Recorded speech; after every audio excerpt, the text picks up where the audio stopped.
All right, welcome to another episode of the Fort Bend County Training Division podcast. I am your new host, Lieutenant Corey Williams. Today we have Kathleen coming from Texas Swim Academy.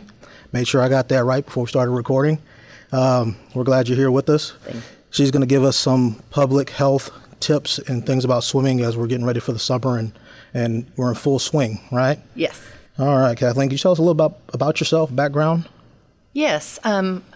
I'm a registered nurse, and I am the owner, founder, and operator of the Texas Swim Academy in Katy. I came to drowning prevention via nursing, and I very much look at it as public health, keeping kids and adults safe and healthy and well around the water. Absolutely, absolutely. Like we were talking before we started recording, I'm a parent, right? I have 4 children. I have 5th on the way, right? So it's really important, they get to running around and you want to make sure they know what they're doing. And as parents, right, we know what we're looking for.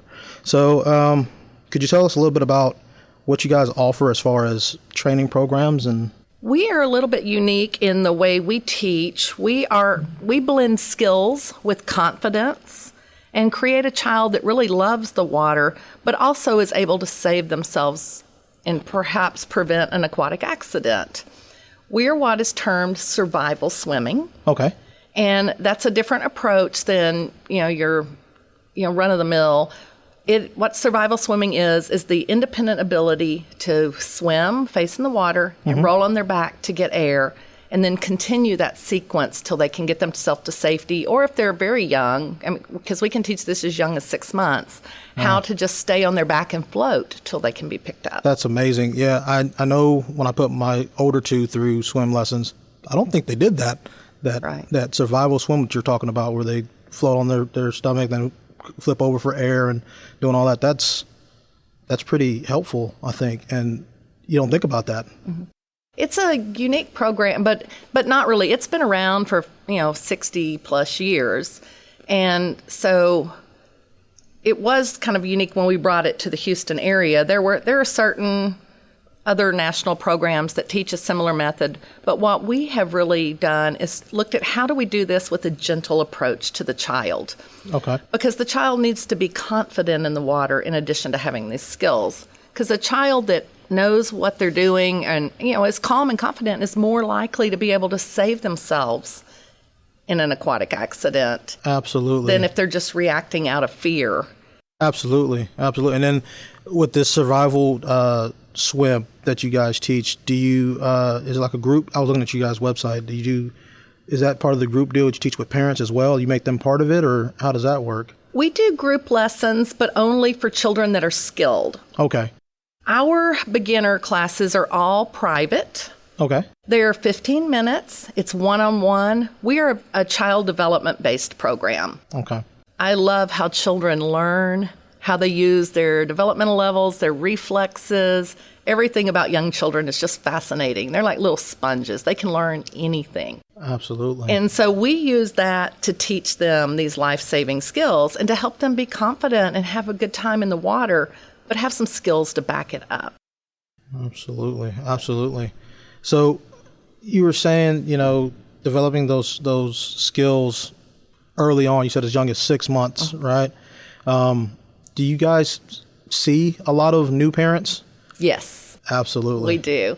And luckily, we've been in the Katy area since 2004. Okay. I started the Texas Swim Academy. Then it was just me in my backyard teaching swim lessons.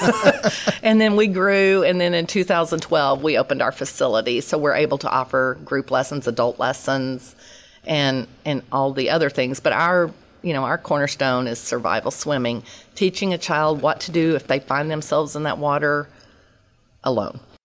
Do you find it harder, I guess, because I have a range at my house, and I'm just thinking about them. I have a 6-year-old. She's never gone through it, right? Right. And she's also autistic. Do you guys have services for that as well? Yes, we do. The number one cause of unintentional death in all ages of autism is drowning. Wow. Number one. And so, in the general population, it's ages 1 to 4 drowning is number one. But where we see in children on the spectrum is they may flight, if they're prone to running away from the sensory bombardment, the noise, the visual, that. When you get into the water, there's the hydrostatic pressure on the body. There's something confident or calming, and the vision is softened, the hearing is different. Yeah. And so we teach a lot of children on the spectrum, especially because we teach the one-on-one lessons to the individual child. We're able to teach any child where they're at, whether it's the exuberant child that loves to get in the water, that will just run and jump right in, no qualms, or that child that's really fearful, or the child that needs a little bit more time to process their sensory integration. Okay.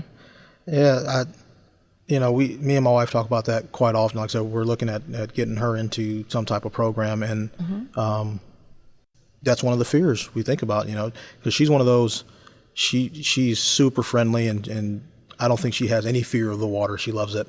So, that's great. But getting her to focus, we're learning now, right? So it's great that y'all have that environment, and you push that. It's almost like a family-centered, what I'm hearing. We are very family-centered. Very family-centered learning, which is all great. So as we're getting into the summer and we're talking about folks getting their pools out and implant, they have their pool, put in the ground over the year, they're ready for the summer.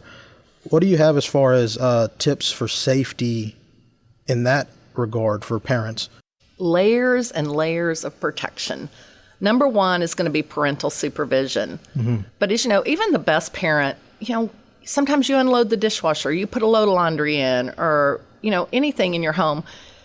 You can't 24/7 have your eyes on that child constantly. So if you have a pool in your home, you need to have layers. Locks on your doors that the child can't get to, alarms, pool fences, anything you can put between your child and that water. Swim lessons, but not just swim lessons, survival swim lessons, knowing what to do if they do get in. Because we've heard tragic situations. I've had friends that their child went out the doggy door and drowned. Or they were selling their house, so they took their pool fence down. It was down 20 minutes. Their child drowned. Wow. And so it happens so quickly, and that's why we have to have multiple layers. No swim lessons are ever drown-proof. Correct. A child is never drown-proof, and I want people to really understand that. This is just another layer of protection we're giving your child to help them be safer. And at your facility, do you guys, we were talking about the floaties, right? Yes. Right? So as we go and we buy the arm floaties, they have the safety swim vest and all these things, and I'm buying it and I'm thinking I need to get one that she can't slip out the bottom of. Right. But you were kind of enlightening me on that before we started recording. Well, there's a couple of things about the swimming, little floaties. People think, they're Coast Guard approved, so this is a good thing. They are Coast Guard approved for lakes, open water, and boats, not the backyard pool. They also put your child in a very vertical position, which is a sinking position. Swimming is horizontal. Yep. You're on the water, you're flat. A vertical position, it's a treading water, and they're just trying to keep their head up and above water. And they tire very, very fast. Yeah. And so children don't always know to surface. That's something we teach them, how to surface, how to get to the wall, those sort of things. But with the floaties, the biggest thing I think that really bothers me with them, they inadvertently teach a child it's okay to get in the water without someone there to catch them. Because you see children just jumping in and they're swimming and they're puddling all over that pool, and they think they have skills. They think they know how to swim. And they think it's okay just to jump off the side and go in the water. Yeah. And it's not. It's not okay to go in the water by yourself. So what you're saying is you're almost setting your child up for failure when you take those. It's like taking training wheels off, right? Right. But it's a little different because on a bike you're still working on balance and things like that. When training wheels come off, it's the same thing. When these floaties come off, you're swimming wrong. You've been doing it wrong the whole time. Their head is up, their feet are down, they're doing this little bicycle kick. They can't move. They're not going anywhere. And they tire. They can't get to the wall, and they struggle to keep their heads up. Yep. As we're talking, I'm canceling my Amazon order. Thank you. So I was doing some research, and one of these pool alarms, right? That's a thing. I didn't know that was a thing. All right. Because I don't have an in-ground pool in my backyard. We go to the neighborhood pool. There's a lifeguard. So one of the ones I'm big into tech was the Wave system. I don't know if you've heard of that one or seen it. It's a little interesting. So the way this one works, I don't know if it promotes less vigilance. So it's a system. You set it up. It's a speaker, and it emits a pulse every 10 seconds. And then there's devices that you put on your kid. You put on the goggles and things like that. And as they submerge for 10 seconds, there's no pulse hitting the thing. So if they're under there for more than 10 seconds, it's like, oh yeah, alarm. Someone should go check. Okay, that's a little bit concerning. I saw your face. So I'm a tech guy. I'm like, this seems great. But as I start to think more, it's like, well, is it making, you know what I mean? It's encouraging to allow your kids to go swim by themselves, and you're not watching. Right. So do you have any tips on any of the devices that maybe folks should avoid, or types of devices that sound good in theory that might not be so great in practice? Well, and I think pool alarms are a good thing when they're the stationary alarm. Okay. That if something enters, like we have one on our pool, anything over 8 pounds, including our little fat dog, will set off the alarm if he falls in the pool. Okay. And so pool alarms themselves are very good.